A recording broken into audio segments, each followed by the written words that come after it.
Hello guys, welcome back to San 11 mga Taurus. Thank you po sa patuloy na pagsuporta. Maraming salamat po. Thank you so much po. At sa mga walang sawang nanonood, thank you po. Thank you so much. At sa mga bago, welcome po kayo dito. Maraming salamat po sa pagtangkili. So, hingi tayo ng update sa inyong mga Taurus. So, general reading ito, pwede mag-resonate. Pwede hindi. Kunin lamang kung ano yung akma para sa inyo. At ang ibang hindi ay ibigay po natin sa iba. So, simulan na natin mga Taurus. Kamusta na kayo mga Taurus? Kamusta ang inyong mga energy? Ano ba iniisip nyo? Iniisip ba kayo ng pera? Pera ang iniisip, pera ba ang problema? Sige, titingnan natin kung ano yung total energy mga Taurus. Lahat po naman talaga ng tao is ang kailangan ay pera. Kasi diyan na bubuhay, no? So, basta wag lang natin siyang sasambahin, no? So, tingnan natin kung anong inyong mga energy update. Pinaka-energy nyo mga Taurus.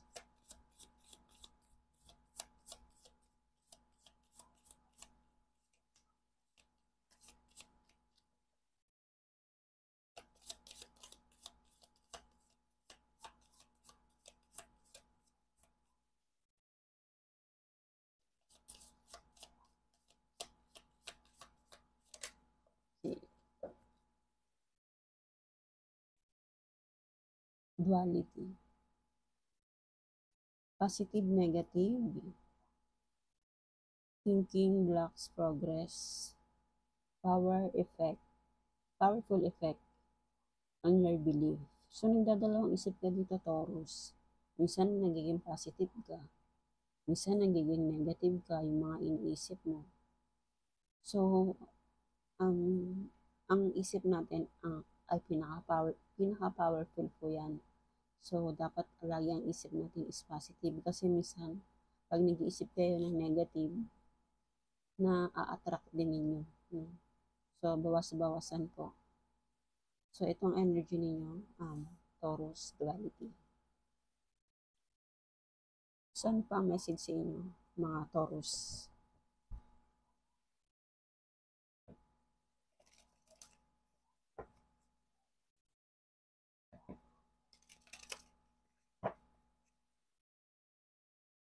Ang dami nyo sigurong thinking dito mga Taurus, no? Ang dami nyo iniisip.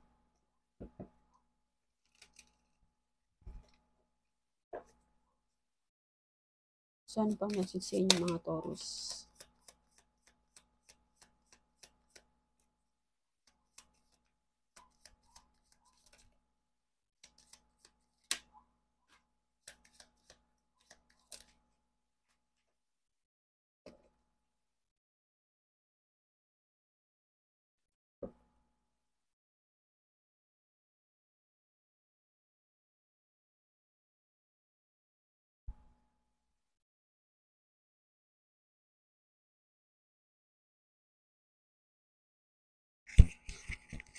Okay, Taurus. Bakit ang isip nyo dito is nagdadalawang isip kayo? Secured naman kayo. Secured naman ang financial ninyo. Napaka-independent nyo. Independent nyo po mga Taurus.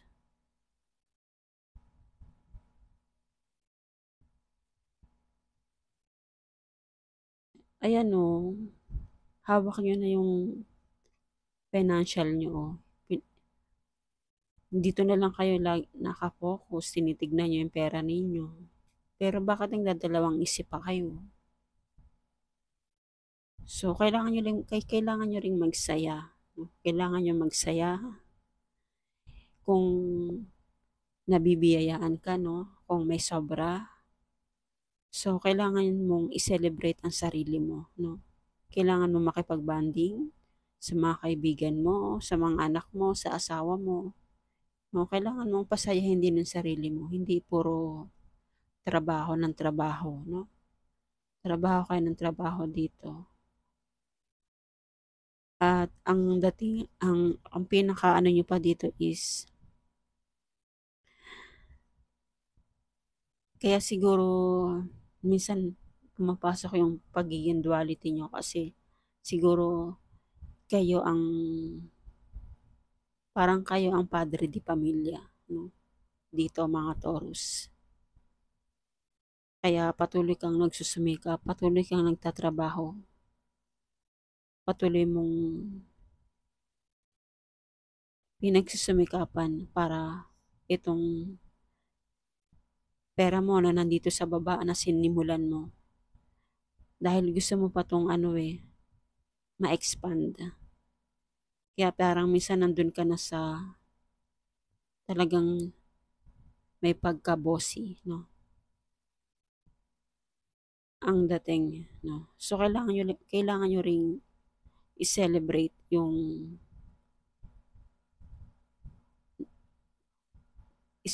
ang sarili ninyo, no? Kailangan nyo i-celebrate ang sarili ninyo. Hindi puro trabaho ng trabaho. Kailangan nyo rin pasayahin yung sarili ninyo, no? So, ano pa ang message sa inyo mga Taurus?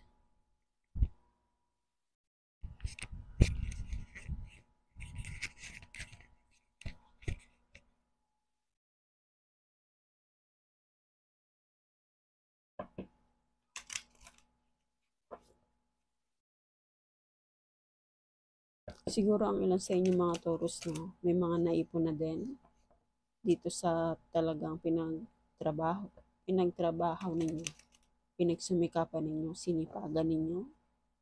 Kaya minsan, um, parang dito na lang kayo nakatingin sa, dito na lang po kayo nakatingin sa pera ninyo. Talagang hawak na hawak niyo yung pera ninyo. Nakaupo na kayo sa trono, King, Emperor, tapos Queen, tapos Emperor. So talagang may ang ilan, no? Ang ilan sa inyo, may pagka-boss talaga ang dating. Siguro, kung, kung nagtatrabaho kayo sa kumpanya, siguro meron kayong posisyon. No?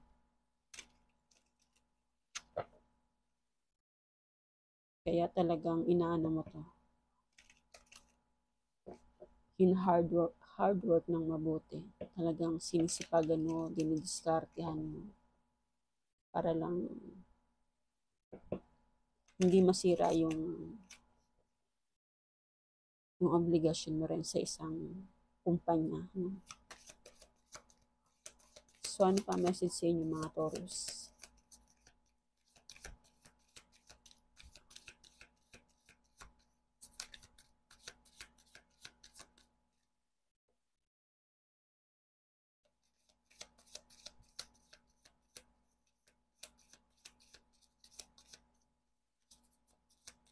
So, kailangan nyo rin magano, no, Taurus. Celebrate nyo rin yung sarili ninyo. Kasi marami na rin kayong sigurong nagawang trabaho. Marami na kayong na-share sa company. Kaya binibigyan din kayo ng mga incentive ng mga boss ninyo. So, i-unwind nyo rin ang sarili ninyo sa mga kaibigan nyo, sa asawa mo, sa mga anak mo. Lumabas din kayo minsan, no?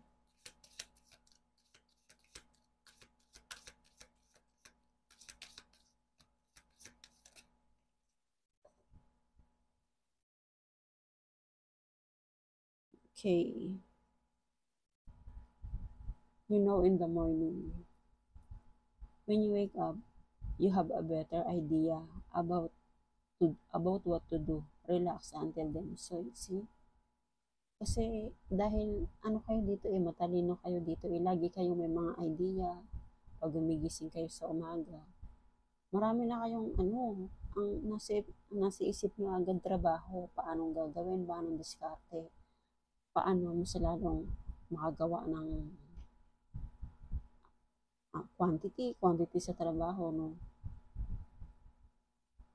So, ganun. Maraming pumapasok sa isip niyo kung ano na ang gagawin nyo kinabukasan. So, kailangan talaga ang pagkatapos ng trabaho. So, relax din, no? Relax din pag may time. Unwind din ang sarili pag may time, no? Hindi puro ganito. And simplihan lang, no? Simplihan lang ang buhay. Put your energy into the basic and let go of excess. Siguro ang ilan sa inyo may mga pinagdadaanan din kayong problema, no? Siguro sa trabaho ninyo. Kaya kailangan niyo talaga mag-unwind para mabawasan yung stress ninyo sa trabaho ninyo, no? Or sa mga pinagagawa sa inyo ng mga boss mo, no? Kasi bawat araw may sumisikat na, bawat kinabukasan may sumisikat na araw, may bagong pag-asa, no? So, kailangan mo talagang ma-relax yung isipan mo. Kailangan mo mag-unwind. So, yun po ang message sa inyo mga Taurus. Thank you po, and God bless po, no? So, ang energy ninyo talaga is powerful, no? Napaka-powerful. So, yun po ang message sa inyo mga Taurus. Thank you, and God bless po.